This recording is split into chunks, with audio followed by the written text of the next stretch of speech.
Well, welcome everyone. Today we have a special guest. Mike Dauplaise is here, and he's going to talk about, as a professional writer, how he helps families share their story and preserve their family history. Welcome, Mike. I am so happy to have you here today.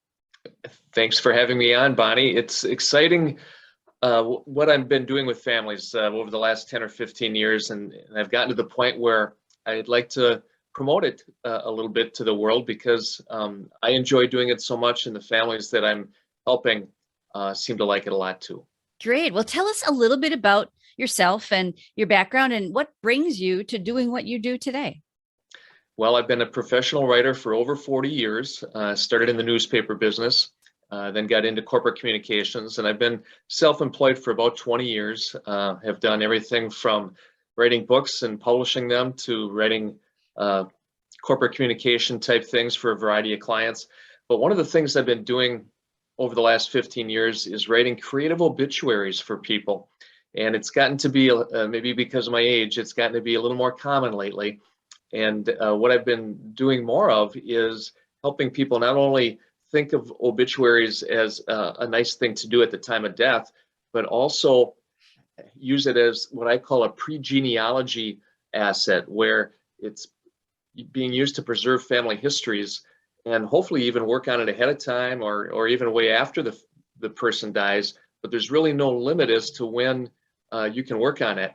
But I really enjoy the aspect of telling people stories. And it probably goes back to my newspaper days. You know, I kind of think of these as a enhanced feature story to some extent. But I love the fact that now with the digital record, the internet, we can make these available for future generations. Awesome. Now, you call them creative obituaries. What is a creative obituary, and how is it different from the obituaries that probably people are familiar with? Well, if you go to most funeral homes, you know, or cemeteries, they are helping people with pre-planning a lot these days. And one of the things that they might have in their information is kind of a boilerplate fill in the blank thing to put together a very standard obituary. Now, I like to tell people that anybody can do the bottom half of an obituary with, you know, survivors, things like that. But where I bring value is in the top half of the obituary, telling more about the person than just where they worked and, you know, a list of survivors. I do some interviews with family members to try to, you know, find out really who the person was at their core.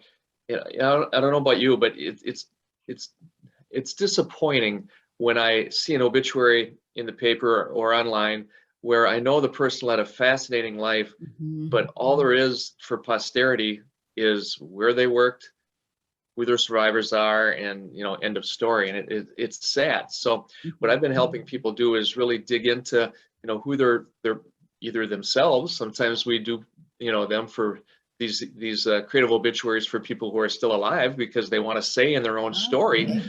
But more often than not, it is for somebody who's passed on or about to pass on, and being able to save those stories, not just the basic facts that, you know, are available in public record, but the stories of who that person is, maybe some cute anecdotes, you know, how did they meet their spouse, that type of thing. That's the type of thing that I want to live on for access forever. You know, when you talk about obituaries, sometimes they're just, you know, they're pretty boilerplate. There's, you know, what they did and who survives them. That's so true. I was just talking with my mom about this earlier today about a man that I knew who passed recently. And it was so sad because he was such a prominent person in the community and did so many things and knew so many people. And all his obituary really said was where he worked and who survived him. And I do think that's sad. I agree with you. Yeah, I did one recently for a friend of mine's father, and I liked it when I went to the wake service. It was so nice to have his wife come up to me and grab my arm and say, "Oh, I got goosebumps reading the obituary you wrote about my husband. You just captured who he was so well." And I've had so many people come up to me and tell me how much they enjoyed reading it. And that's really what I like Yeah. about this is I obviously get some warm fuzzies from the good feedback, but the family uh, loves having people come up to them and say, "Oh, what a great tribute I read Mhm. about your loved one." Yeah, awesome. You know, obviously it's a stressful time when someone passes, whether you're anticipating it or not. But I mean, when should people be thinking about this? I mean, is it really just only like when they pass, or is there a better time to work on it? Well, I mean, the most obvious time to think about it is right when somebody dies. Yeah. Unfortunately, that's also the most stressful time. And if you're having a funeral coming up right after that, it's also when everything's happening at once. And the last thing you want to do is relax and tell a story. So I'm really in favor of working on obituaries well ahead of time. For my own parents, I'll use them as an example.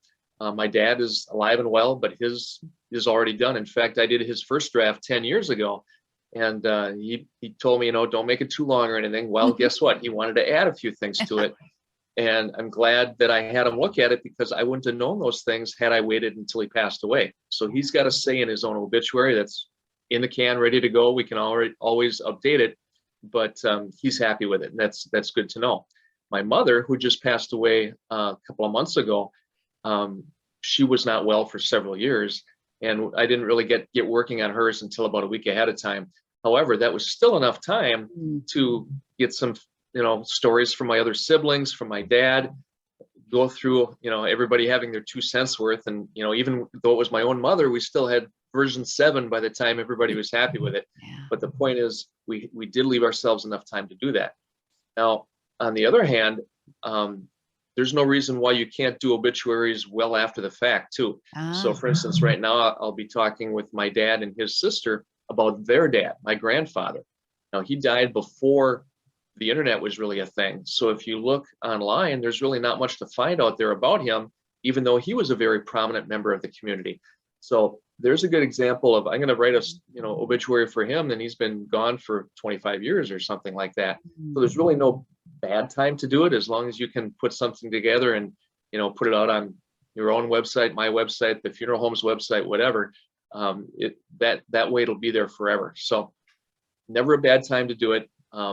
Certainly doing them at the time of death is the most common, but it's also the most stressful, and that's why I try to get people to think about doing them ahead of time as part of the pre-planning process. Yeah. And so, I mean, that's interesting that you say that about your grandfather, because if someone has an obituary done, from someone who's passed 10, 20, 30 years ago, they could still revive that or make it different or better or creative, and then share that. That's a really neat feature, I think. Yeah, exactly. I mean, whether there is an obituary in the paper at the time or not, there's no rule that says you can't do a better one now, Right. or revise it.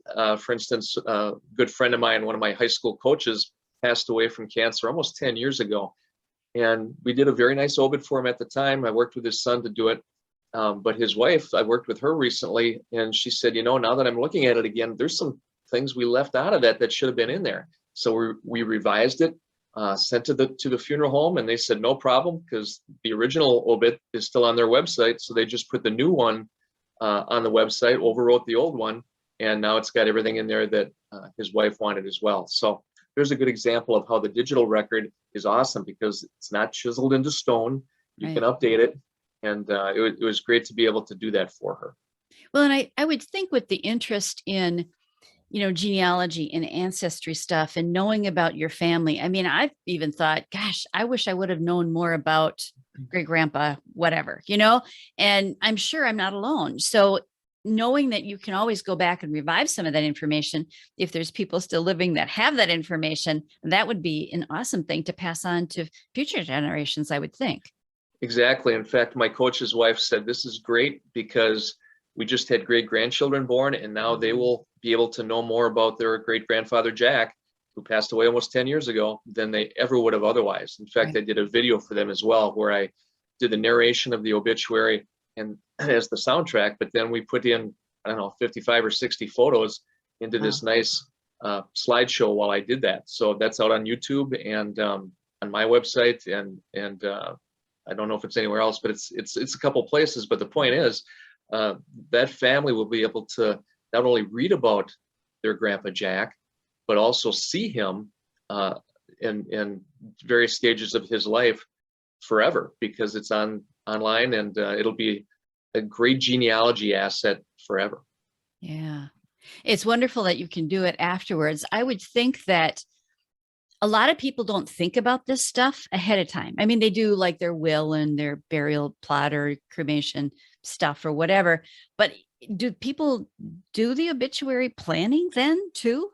No, no, that's a good question. In fact, when I meet with the professionals that help with pre-planning at the mausoleums and funeral homes, they said it's a huge need. They said they get Yeah. families that bring in obits at the time of death, and they're typically poorly written and pretty standard. And they look at it and they go, God, this person was more than where they worked. It's too bad there wasn't more there. But yeah, that's a good point, because there's no need to put that off. So if you're doing your will, I heard one mausoleum director told me that she had a couple she worked with that has what they call their death drawer. They've got all their paperwork in a drawer in their house, and they told their kids, when we go, everything is in there that you'll need, whether it's a will, life insurance policies, their obituary, it's all in there. So Wow. that's a great idea, and there's no reason that the obituary writing process shouldn't be part of that, because I don't know about you, but I wouldn't mind having a say in my own story, as opposed to kind of thinking from beyond the grave, why did they put that in there? Well, you could you can have a say in what your own obituary says. Or why didn't they say anything about this? Yeah. So I mean, that's one of the benefits of doing a creative obituary as opposed to a sort of traditional death notice type of obituary, I would imagine, is you can make it as big as you want. And if you do it ahead of time or get the person involved before they pass, they can have a say in it. Not only that, you can have a little fun with it too. Typically right at the time of death is not when you're in a mood to think of funny stories, but doing it before or after, you very well might be. What I liked about my mom's obituary is I learned a story from my brother that I had not heard before, and it was hilarious. And so I said, boy, we have to put that in her obituary. And at the wake service, somebody came up to me and said, boy, I loved being able to laugh through the tears. And I thought that was a great comment on what an obituary should be. It's a sad occasion, but the person lived a fun life. Let's enjoy it. Well, and people, more and more people, I think, are calling that end of life visitation stuff a celebration of life, and it should be. But if it's got kind of, this adds to it, I would think. And now you mentioned a video earlier. How does that play into all of this? Or, I mean, could that be part of a celebration of life too? Absolutely. So for instance, I'll use my mom's again as an example. We put together a video for her that we played during the after service lunch. Now, we didn't have the sound going. That was, you could watch it online if you wanted to hear the sound. But if you just wanted to watch the pictures go through, that was being shown on the projector while we were eating lunch. My dad loved it. He hadn't even seen that final product yet, so he loved looking at that. As far as putting the sound together with it, more and more people are going to video sources online as opposed to printed sources. So just giving people more access to information is the goal here.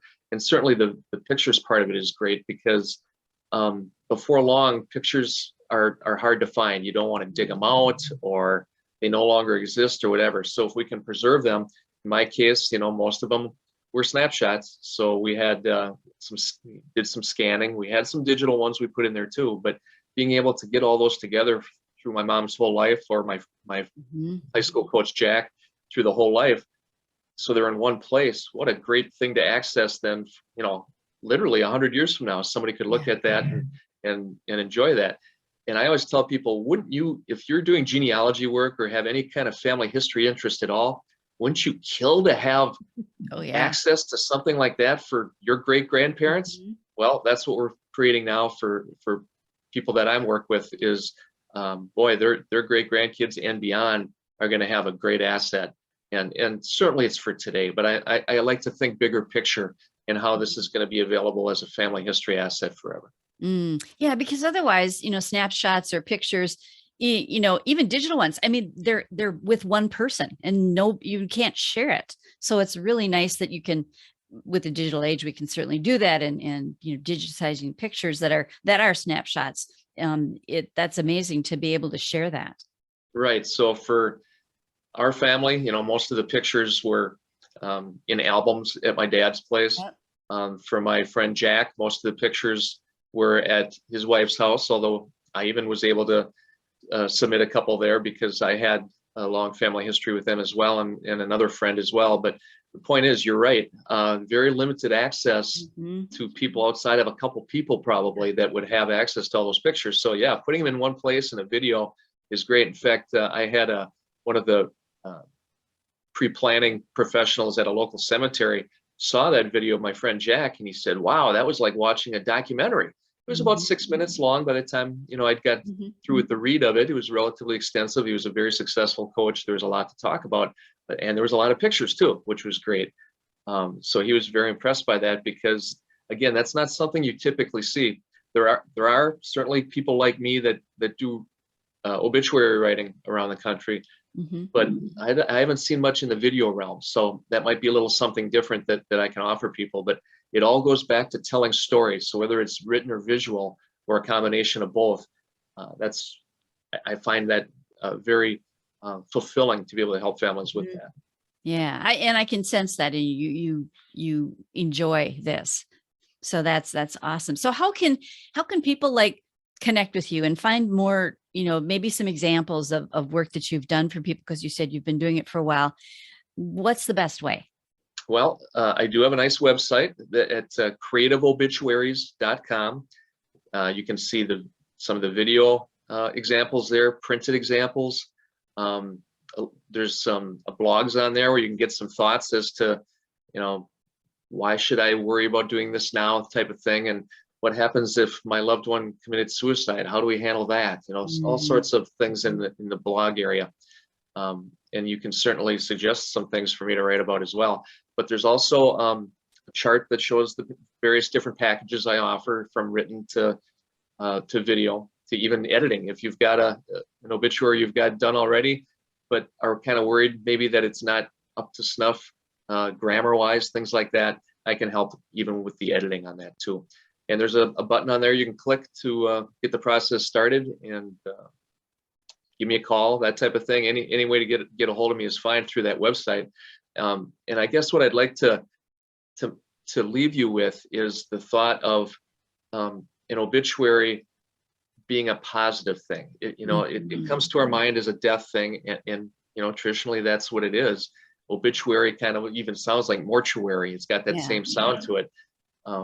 But if you think of it as a family history asset, maybe that'll help you feel a little better about it. And certainly don't feel like you have to wait for your loved one to pass away. I just talked to an acquaintance last night who, doesn't know how much longer like her elderly mother might be around. And they had talked about, should we start working on one? And well, the answer is yes, you should, because the last thing you want to do is worry about the details of an obituary right when somebody dies, with all the stress that goes on. I mean, think of everything that goes on at the time of death. You got the funeral director, you've got the notifying everybody. There's probably some family dynamics that are going to be at play that you have to navigate through.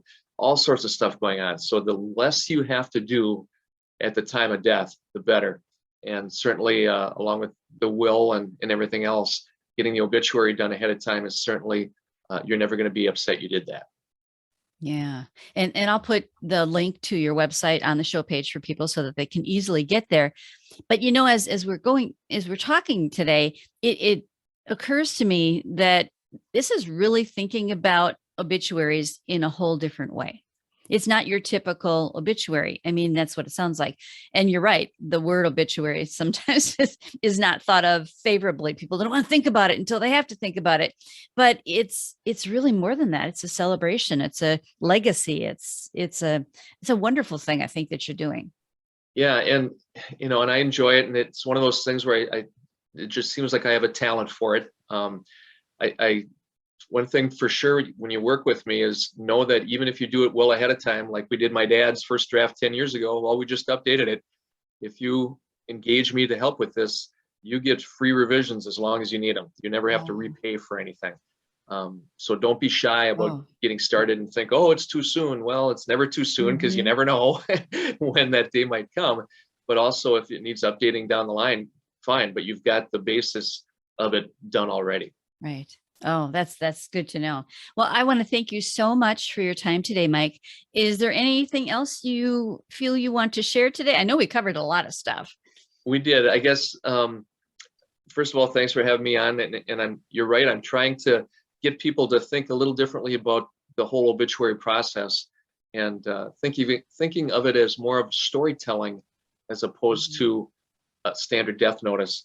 I think Right. is where I'd like to take this, and it's certainly more enjoyable for the family and less stressful to work on it ahead of time, or to have somebody like me put it together, um, especially in cases where, I've had I had a call from a woman one time who said, I'm a writer, but my husband just passed away, and it happened to be a suicide, and she said, I Mm. can't do this. I need your help. So just because you're a writer doesn't necessarily mean you're going to be able to work on it under stress. So that Yeah. was a good example of where having a third party like myself, Yep.